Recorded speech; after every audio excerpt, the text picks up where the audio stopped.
ಮುಖ್ಯಮಂತ್ರಿಗಳಿಗೆ ವಿನಂತಿ ಮಾಡ್ಕೋತೀನಿ, ನಿಮ್ಮದೇ ಆದಂಥ ಒಂದು ಗೌರವ ಇದೆ. ನೀವು ಗಟ್ಟಿಯಾಗಿ ನೋಡ್ರಿ, ಒಮ್ಮೆ ಅಧಿಕಾರ ಹೋಗುದೇ ಅದು ಇತಿಹಾಸದಲ್ಲಿ ಉಳಿಯಂತ ಕೆಲಸ ಮಾಡಿ. ಒಬ್ಬ ಉಪಮುಖ್ಯಮಂತ್ರಿಗಳಾಗಿ ಕ್ಲೀನ್ ಚಿಟ್ ಕೊಡ್ತಾರೆ. ಹೌದು, ಶಾಸಕ ಮಂತ್ರಿ ತಪ್ಪು ಮಾಡಿ ಲಾ ಆನ್ ರೆಕಾರ್ಡ್. ನಿಮ್ದು ರೆಕಾರ್ಡ್ ಬರ್ತೈತೆ, ಇದೊಂದು ಸ್ವಲ್ಪ ದಿವಸ ತಡ್ರಿ, ಗೊತ್ತಿದೆ ನಿಮ್ಮ ರೆಕಾರ್ಡ್. ಯಾಕೆ ನೀವು ರಕ್ಷಣೆ ಮಾಡಕತ್ತೀರಿ ಗೊತ್ತಾಯ್ತನೋ? ನಾಗೇಂದ್ರ ಏನಾರು ಬಾಯಿ ಬಿಟ್ರೆ ದಿಲ್ಲಿ ಒಳಗಿನವರು ಸಹಿತ ಜೈಲಿಗೆ ಹೋಗ್ಬೇಕಾಗ್ತದ ಅಂತ ಭಯದಿಂದ ನೀವು ನಾಗೇಂದ್ರನ ಬಾಯಿ ಮುಚ್ಚುವಂತ ಕೆಲಸ ಮಾಡ್ತಾ ಇದ್ದೀರಿ.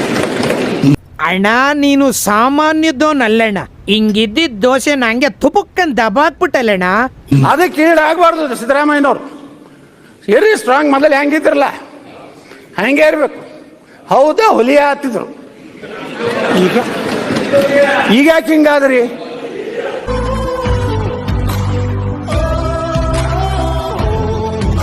ಅವ್ರು ನೋಡ್ರಿ 2 ದಿವಸ ಆಯ್ತು ಮೌನವಾಗಿ ಕೂತ್ಬಿಟ್ಟಾರ. ಏನಪ್ಪ, ನನ್ನ ಮಕ್ಕಳು ನನ್ನವರೇ ನನಗೆ ಗುದ್ದಲಕತ್ತಾರಲ್ಲ ಒಳಗಿಂದೊಳಗ. ನಿಮ್ಮನ್ನೆಲ್ಲ ನೋಡಿದ್ರೆ ನನಗೆ ಅಯ್ಯೋ ಪಾಪ ಅಂತ.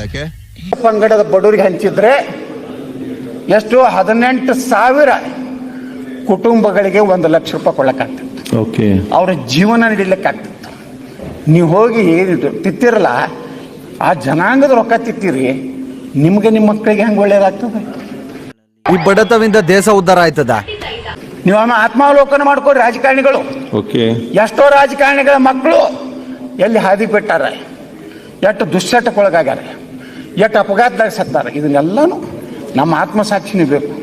ಬಡವ್ರ ರೊಕ್ಕ ತಿಂದರೆ, ದೀನ ದಲಿತ ರೊಕ್ಕ ತಿಂದರೆ, ದೇವರು ಬಾಬಾ ಸಾಹೇಬ್ ಅಂಬೇಡ್ಕರ್ ಅವರು SC ST ಜನಾಂಗದ ಅಭಿವೃದ್ಧಿ ಆಗಲಿ, ನಮ್ಮ ಜನಾಂಗದವರು ರಾಜಕೀಯ ಪ್ರಾತಿನಿಧ್ಯ ಸಿಗಲಿ, ಸಾಮಾಜಿಕ ವ್ಯವಸ್ಥೆಯಲ್ಲಿ ಬರಲಿ, ಅಂತರ್ಜಾತಿ ವಿವಾದ ಮೂಲಕ ಸಂಪೂರ್ಣ ಭಾರತದಲ್ಲಿ ಜಾತಿ ವ್ಯವಸ್ಥೆ ಹೋಗಲಿ ಅಂತೇಳಿ ಇಡೀ ಜೀವನ ಬಾಬಾ ಸಾಹೇಬ್ ಅಂಬೇಡ್ಕರ್ ಈ ಒಂದು ವ್ಯವಸ್ಥೆ ಕೊಟ್ಟಂತ.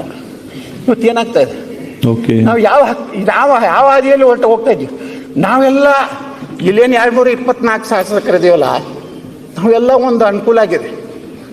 ಇನ್ನು ಮೇಲೆ ನೀವು ನಿಮ್ಮ ಕ್ಷೇತ್ರದಲ್ಲಿರುವಂಥ ದಲಿತರ ಹಣ, ಬಡವರ ಹಣ, ಪರಿಶಿಷ್ಟ ಜಾತಿ